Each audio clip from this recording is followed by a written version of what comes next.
ये जो वान D graph generator है यह एक इलेक्ट्रोस्टैटिक जनरेटर है, ठीक है। ये जो वान डी ग्राफ जनरेटर है यह इलेक्ट्रोस्टैटिक चार्ज के प्रिंसिपल पर वर्क करेगा।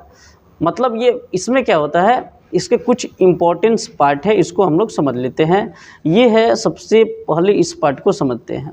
ये है आपका कन्वेयर बेल्ट, ये इंसुलेटिंग बेल्ट होता है, ठीक है। नीचे जो है ये स्प्रे कॉम्ब है, ये क्या है, स्प्रे कॉम्ब है, इसको बोलते हैं स्प्रे कॉम्ब और इसको बोलते हैं कलेक्टर कॉम्ब, ठीक है। ये ऊपर कलेक्टर कॉम्ब है, ये वाला वायर जो आपको दिख रहा है ये कंघी का काम करता है, कॉम्ब का काम करता है, ये कलेक्टर कॉम्ब है और ये स्प्रे कॉम्ब है, ठीक है। और दोनों जो है ये दोनों अगर आप गौर से देखेंगे तो आप इन दोनों कॉम्ब के ठीक एक ऊपर और एक ठीक नीचे जो होगा यहाँ पर एक पुली लगी हुई है, ठीक है। ये दोनों पुलियाँ जो है इस कन्वेयर बेल्ट से जुड़ी हुई है और नीचे ये वाला जो पोर्शन आपको दिख रहा है इसके अंदर है एक मोटर, ठीक है। और मोटर का ये शाफ्ट है और शाफ्ट जो है आपका ये शाफ्ट पर एक आपका पुली लगा हुआ है और पुली से ये पट्टा जो है आपका कन्वेयर जो बेल्ट है ऊपर वाले पुली को जुड़ा है। मतलब नीचे भी एक पुली है मोटर की और ऊपर एक पुली है और ये कन्वेयर, ये बेल्ट जो है इंसुलेटर है, मतलब ये कुचालक है। नीचे ये क्या होगा आपका, ये स्प्रे कॉम्ब हो गया, ये कलेक्टर कॉम्ब हो गया और ये हो गया इसका मोटर, ठीक है।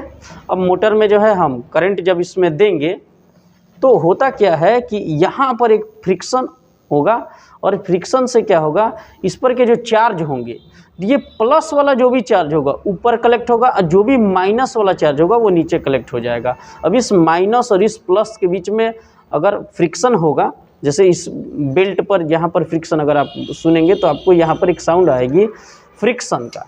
वो फ्रिक्शन जब होगा तो पॉजिटिव चार्ज ऊपर चले जाएंगे और जो भी निगेटिव चार्ज होगा वो ग्राउंड नीचे रहता है, ठीक है। अब जो भी जैसे जैसे ये बेल्ट घूमेगी मोटर के से तो जो भी प्लस चार्ज होगा ये प्लस चार्ज जो है धीरे धीरे ऊपर आएगा और ऊपर जो है आकर के इस वाले पर्सन के ऊपर जो स्फीयर होगा, जो गोला होता है, गोला दीजिए, वो जो गोला होता है इस गोले के ऊपर चार्ज जो है कलेक्ट होंगे।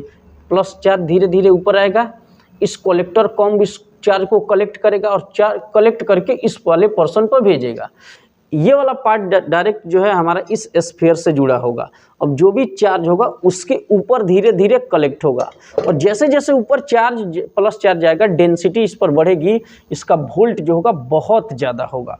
अब टोटली चीज़ें मैंने क्या बताया, नीचे तो माइनस चार्ज हो जाएगा और प्लस चार्ज जो ऊपर कलेक्टर जो कॉम्ब था, ये जो कलेक्टर कॉम्ब था इस चार्ज को कलेक्ट करके इस स्फीयर के ऊपर भेज देगा। तो ऊपर टोटल प्लस हो गया, नीचे टोटल माइनस और उस प्लस माइनस के बीच में अगर कोई वायर हम डायरेक्टली टच करेंगे तो एक शॉर्ट सर्किट, एक बहुत बड़ा स्पार्क क्रिएट होगा, ठीक है। तो ये इलेक्ट्रोस्टैटिक, इस पर डायरेक्ट कोई चार्ज आप देखेंगे, ये इंसुलेटर है, ये भी इंसुलेटर है, इसका पूरा पोर्शन इंसुलेटर है, फिर भी इसके ऊपर एक हाई वोल्ट जनरेट हो रहा है। इसका मतलब क्या हुआ, इलेक्ट्रोस्टैटिक प्रिंसिपल पर वर्क कर रहा है, ठीक है। टोटल चार्ज प्लस वाला ऊपर जाएगा, नीचे वाला माइनस जाएगा। अब ये वर्क कैसे करता है ये तो आपने समझ लिया कि इलेक्ट्रोस्टैटिक प्रिंसिपल पर वर्क कर गया। मतलब जो चार्ज फ्रिक्शन से जनरेट हो रहा है, करंट चार्ज को ये नहीं लेके जाएगा। ये प्रत्येक जो भी इंसुलेटर बेल्ट है, आपको पता होगा इंसुलेटर बेल्ट हो चाहे दुनिया की कोई भी चीज़ बन, प्रोटॉन इलेक्ट्रॉन जैसे मटेरियल्स, प्रोटॉन और इलेक्ट्रॉन जैसे पार्टिकल से बना है। तो टोटल प्रोटॉन और इलेक्ट्रॉन को सेपरेट करने का काम ये मशीन करेगा। तो ऊपर टोटल प्रोटॉन प्लस चार्ज चला जाएगा, नीचे माइनस चार्ज होगा। फ्रिक्शन जैसे हम किसी एक ऑब्जेक्ट को दूसरे, जैसे ये कोई ऑब्जेक्ट हो गया मान के चलिए, और इस पर अगर हम इसको रगड़ते हैं, ठीक है, तो रगड़ेंगे तो क्या होगा, इलेक्ट्रॉन का ट्रांसफ़र ही होगा ना, या प्रोटॉन का ट्रांसफ़र होगा। इलेक्ट्रॉन प्रोटॉन अपना अपना पोजीशन बदलेंगे। तो अगर इस पर अगर इलेक्ट्रॉन ज़्यादा चला जाता है, इस पर प्रोटॉन ज़्यादा आता है, तो दोनों के बीच में फोर्स क्रिएट होगा, मतलब चार्ज स्पार्क क्रिएट होने लगेगा। इसी तरह इसमें भी यहाँ होता है कि फ्रिक्शन से पूरा प्लस ऊपर और माइनस नीचे चलाता है। अब इसको थोड़ा सा समझते हैं। अब ये वाला जो स्फीयर है इसको हम ग्राउंड कर देते हैं, निगेटिव से कनेक्ट कर दिए, और ऊपर वाला चार्ज हमारा प्लस, नीचे वाला जो भी ये कलेक्टर जो है, ये स्प्रे जो कॉम्ब है इसको हमने निगेटिव, टोटली निगेटिव नीचे रहेगा, ऊपर प्लस। अब देखिए इसको जैसे ही हम चालू करते हैं तो निगेटिव चार्ज नीचे आ रहा है, पॉजिटिव चार्ज अब फ्रिक्शन के जरिए बेल्ट के जरिए ऊपर जा रहा है। अब दोनों के निगेटिव नीचे, पॉजिटिव ऊपर, उसके बीच में क्या होगा, एक स्पार्क क्रिएट होगा। देखिए आप, अब सोचना ये है कि ऊपर चार्ज है कहाँ से, वोल्ट आ कहाँ से रहा है, फ्रिक्शन से पॉजिटिव चार्ज ऊपर और निगेटिव चार्ज नीचे सेपरेट हो जा रहे हैं। इसी प्रिंसिपल पर 1D ग्राफ जनरेटर वर्क करता है। ये इलेक्ट्रोस्टैटिक चार्ज है, मतलब इस चार्ज से हम किसी बल्ब को तो नहीं जला सकते हैं, लेकिन पार्टिकल को एक्सेलरेट जरूर कर सकते हैं। इसका वोल्ट बहुत ज़्यादा है, बट इसका एम्पियर जो है बहुत कम है। तो एक आपको जो है पेनफुल इससे शॉर्ट मिलेगा, अगर आप इसको टच करेंगे तो आपको जो है क्या होगा, एक झटका अनुभव होगा। लेकिन ये हाई वोल्ट होता है, लेकिन एम्पियर इसके पास बहुत कम होता है, इसलिए ये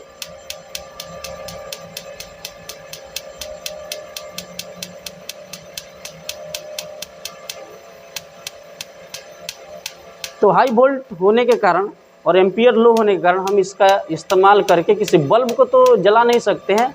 मॉडर्न फिजिक्स में इसका उपयोग जो है पार्टिकल को एक्सेलरेट करने के लिए किया जाता है, चार्जों को त्वरित करने के लिए। तो आप ये समझ गए कि ऊपर प्लस चार्ज आ रहा है और नीचे माइनस, बस फ्रिक्शन से ऊपर प्लस और नीचे माइनस, और दोनों के बीच में जो है हाँ ये। अब इंसुलेटिंग बेल्ट का इसमें क्या काम है, कंडक्टर बेल्ट रहेगा तो भाई जो भी चार्ज होगा वो कंडक्टर के जरिए ऊपर चला जाएगा, और फिर अगर आप देखेंगे तो उस वाले पर्सन से, इस वाले पर्सन से ऊपर जाएगा, फिर उस वाले पर्सन से नीचे चला आएगा। इसलिए इसमें इंसुलेटर बेल्ट का इस्तेमाल करते हैं कि चार्ज सेपरेट होकर के ऊपर का चार्ज ऊपर ही रह जाए, कंडक्ट होकर के फिर जनरेटर से चलते हुए दूसरे पार्ट से फिर नीचे ना आए, ऊपर जाएगा और ऊपर ही रह जाएगा। अगर निगेटिव, अगर ये इसको कंडक्टर बना दिया जाए तो चार्ज ऊपर जाएगा और फिर घूम करके नीचे चला आएगा, चार्ज ऊपर जाएगा फिर नीचे चला आएगा, चार्ज वहीं पर मूव करते रहेगा। सिर्फ हमें यहाँ इंसुलेटर का उपयोग इसलिए करना है क्योंकि चार्ज ऊपर जाए लेकिन नीचे फिर नहीं आए। अब देखिए फिर मोटर के जरिए जो है हम इस वाले को ऊपर भेजेंगे, स्विच हमने ऑन कर दिया, अब चार्ज हमारा ऊपर जाने लगा, निगेटिवली चार्ज नीचे, और दोनों सेपरेट हो रहे हैं और दोनों के बीच एक स्पार्क क्रिएट कर रहा है। ठीक है, तो यही है 1D graph generator, electrostatic principle पर वर्क करता है।